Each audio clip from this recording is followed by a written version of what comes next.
ఇది ఒక అద్భుతమైన కథ. రాత్రి 11 గంటలకు తాళం వేసి ఉన్న ఇనుప ద్వారం బయట నుంచి ఒక పిలుపు. ఎవరా అని వచ్చి చూశాను. గుమ్మం ముందు ఒక పెద్దాయన ఉన్నారు. చాలా దూరం వచ్చినట్టుగా నలిగిపోయిన బట్టలు, చేతిలో చిన్న సంచితో నిలబడి ఉన్నారు. ఆయన తన చేతిలోని చిన్న కాగితంలోకి చూస్తూ, ఆనంద్ నెంబర్ 8 యోగానంద వీధి ఇదే కదూ అని అడిగారు. అవును, నేను ఆనంద్. ఇదే చిరునామా. మీరు అని అడిగాను. ఆయన చిన్నగా వణుకుతూ తడారిపోయిన తన పెదాలను నాలుకతో తడుపుతూ, బాబు, నేను మీ నాన్నగారి మిత్రుడిని. మీ ఊరు నుంచే వస్తున్నాను. నాన్నగారు మీకు ఈ ఉత్తరం ఇచ్చి మీ సాయం తీసుకోమన్నారు. ఉత్తరాన్ని చేతిలో పెట్టారు. ఆయన ఈ ఉత్తరం ఇవ్వగానే, నాన్నగారా అంటూ ఆ ఉత్తరాన్ని తీసుకుని ఆత్రంగా చదివాను. అందులో, ప్రియమైన ఆనంద్, నీకు నా ఆశీర్వాదాలు. ఈ ఉత్తరం తీసుకుని వచ్చిన వ్యక్తి నా స్నేహితుడు. పేరు రామయ్య. చాలా కష్టజీవి. కొద్ది రోజుల క్రితం ఈయన కొడుకు ఒక యాక్సిడెంట్లో చనిపోయాడు. నష్టపరిహారం కోసం తిరుగుతున్నాడు.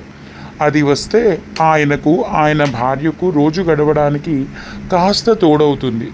యాక్సిడెంట్ జరిగిన తరువాత పోలీస్ వారి విచారణలు ట్రావెల్స్ వారు ఇస్తామని అన్న నష్టపరిహారపు పేపర్లు అన్నీ సేకరించి మీకు పంపాను. డబ్బులు హెడ్ ఆఫీస్లో తీసుకోమన్నారు.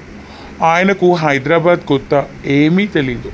నువ్వు ఆయనకు సాయం చేస్తావని నమ్ముతున్నాను. ఆరోగ్యం జాగ్రత్త. కుదిరినప్పుడు ఒక్కసారి ఊరికి రావాల్సిందిగా కోరుతూ, మీ నాన్న అని రాసి ఉంది.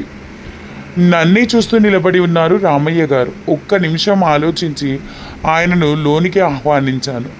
మంచినీళ్ళు తెచ్చి ఇచ్చి, ఏమైనా తిన్నారా అని అడిగాను.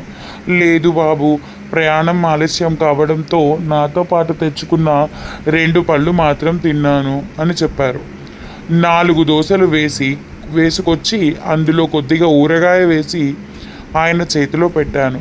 మీరు తింటూ ఉండండి అని చెప్పి ఆ గది బయటకు వచ్చి కొన్ని ఫోన్లు చేసుకొని తిరిగి ఆయన దగ్గరికి వచ్చాను.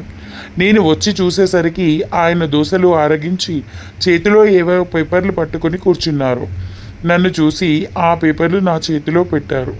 అందులో యాక్సిడెంట్లో చనిపోయిన వారి అబ్బాయి ఫోటో కూడా ఉంది. కుర్రాడు చాలా అందంగా ఉన్నాడు. సుమారు 22 సంవత్సరాల వయసు ఉంటుంది. నా కళ్ళలో నీళ్లు తిరిగాయి. ఇతడు నా ఒక్కగానొక్క కొడుకు. అంతకుముందు పుట్టినవారు చిన్నతనంలోనే అనేక కారణాల వల్ల చనిపోయారు. ఇతడు మాత్రమే మీకు మిగిలాడు. పేరు మహేష్. కష్టపడి చదివించాను. బాగా చదువుకుని ఉద్యోగం సంపాదించుకున్నాడు. మమ్మల్ని చూసుకుంటానని, కష్టాలన్నీ తీరిపోతాయని చెప్పి ఉద్యోగంలో చేరాడు. ఆ రోజు రోడ్డు దాటుతుండగా యాక్సిడెంట్ జరిగింది. అక్కడికక్కడే చనిపోయాడు. నష్టపరిహారం తీసుకోవడం ఇష్టం లేక బిడ్డపైన వచ్చిన పైకం వద్దనుకున్నాం. కానీ రోజు రోజుకి నాలో శక్తి తగ్గిపోతుంది. నా భార్య ఆరోగ్యము బాగోలేదు. మీ నాన్నగారి బలవంతం మీద ఇప్పుడు వచ్చాను. నా కొడుకు సహాయం చేస్తారని చెప్పి ఈ ఉత్తరం ఇచ్చి పంపారు మీ నాన్నగారు అని ముగించారు ఆ పెద్ద ఆయన. సరే, పొద్దుపోయింది, పడుకోండి అని చెప్పి నేను కూడా నిద్రపోయాను. పొద్దున లేచి స్నానాధికాలను ముగించుకొని కాఫీ తాగి ఇద్దరం బయలుదేరాం. దారిలో టిఫిన్ ముగించుకొని ఆయన తీసుకొచ్చిన పేపర్లలో అడ్రస్ ప్రకారం ఆ ఆఫీసుకు చేరుకున్నాను. ఆనంద్, ఇక నేను చూసుకుంటాను. నువ్వు ఆఫీస్కు వెళ్ళు బాబు అన్నారు ఆయన. పర్లేదండి, నేను లీవ్ పెట్టాను అన్నాను. దగ్గరుండి ఆ నష్టపరిహారం ఇప్పించాను. చాలా థ్యాంక్స్ బాబు, నేను ఊరికి బయలుదేరి వెళ్తాను. మా ఆవిడ ఒక్కతే ఉంటుంది ఇంట్లో అని చెప్పి తిరుగు ప్రయాణానికి సిద్ధమయ్యారు రామయ్య గారు. రండి, నేను మిమ్మల్ని బస్సు ఎక్కించి వెళ్తా అని చెప్పి టికెట్ తీసుకుని ఇచ్చి ఇప్పుడే వస్తానని వెళ్ళి దారిలో తినడానికి పళ్ళు అవి తెచ్చి రామయ్య చేతిలో పెట్టాను. ఆయన సంతోషంగా, ఆనంద్ బాబు, నా కోసం సెలవు పెట్టుకుని చాలా సాయం చేశావు. ఊరు వెళ్ళగానే మీ నాన్నకు అన్ని విషయాలు చెప్పాలి. కృతజ్ఞతలు తెలియచేయాలి అన్నాడు. అప్పుడు నేను నవ్వుతూ రామయ్య గారి చేతులు పట్టుకొని, నేను మీ స్నేహితుడి కొడుకు ఆనందని కాదండి, నా పేరు అరవింద్. మీరు వెళ్ళవలసిన చిరునామా మారి నా దగ్గరకు వచ్చారు. మీ చిరునామా ఇంటికి వెళ్ళాలంటే అంత రాత్రి పూట 10 కిలోమీటర్లు ప్రయాణం చేయాలి. మీరేమో అలసిపోయి ఉన్నారు, అందుకే నేను నిజంగా చెప్పలేదు.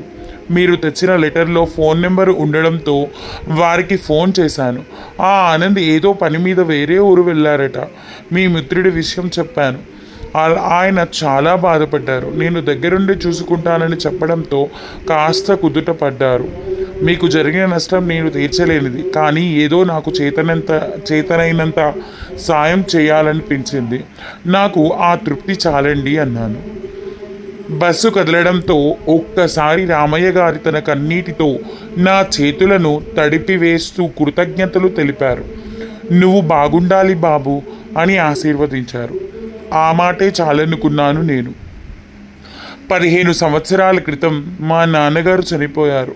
ఇప్పుడు ఈ రామయ్య గారిని చూస్తూ ఉంటే ఆయన ముఖంలో మా నాన్నగారు కనిపించారు. ఆకాశంలోకి చూశాను. అక్కడే ఎక్కడో ఉండి ఉంటారు మా నాన్న. నాన్న, నా అభివృద్ధి చూడడానికి ఈ రూపంలో వచ్చావా నువ్వు? ఒక ఉత్తరం తీసుకుని వచ్చి నాకు చూపి నేను సాయం చేస్తానో లేదో అని పరీక్షించావా? మీ వంటి ఉత్తమమైన తండ్రికి కొడుకుగా నా కర్తవ్యాన్ని నిర్వర్తించాను నాన్న. మీకు సంతోషమేనా నాన్న అంటూ ఆనంద బాష్పాలు రాల్చాను. సాయం చేయడానికి మనసు ఉంటే చాలు, మిగిలినవన్నీ దానికి తోడుగా నిలబడతాయి. ఈ కథ చదవగానే నాకు కళ్ళల్లో నీళ్లు వచ్చాయి. ఈ కథ మీకు కూడా నచ్చితే మీ స్నేహితులకు షేర్ చేయండి. మరి అవసరంలో ఉన్నవారికి సాయపడదాం. అమ్మ అందరినీ చల్లగా చూడమ్మా.